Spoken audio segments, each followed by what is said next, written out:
আমরা জানি সব কিছুরই একটা সর্দার রয়েছে, তদ্রূপভাবে ইস্তেগফারও অনেকগুলা রয়েছে। সবগুলো ইস্তেগফারের মধ্যে একটা ইস্তেগফার, এটাকে সর্দার বলা হয়, সৈয়দুল ইস্তেগফার বলা হয়।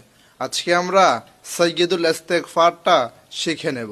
আল্লাহুম্মা আনতা রব্বি লা ইলাহা ইল্লা আনতা খালাকতানি ওয়া আনা আবদুকা ওয়া আনা আলা আহদিকা ওয়া ওয়াদিকা মাস্তাতাতু আউযু বিকা মিন শাররি মা সানাতু আবুউ লাকা বিনি'মাতিকা আলাইয়া ওয়া আবুউ বিযামবি ফাগফিরলি ফাইন্নাহু লা ইয়াগফিরুয যুনুবা ইল্লা আনতা।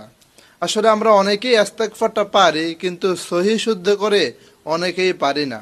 এজন্য আমরা সকলেই সহি শুদ্ধ করে সৈয়দুল ইস্তেগফারটা শিখে নেব।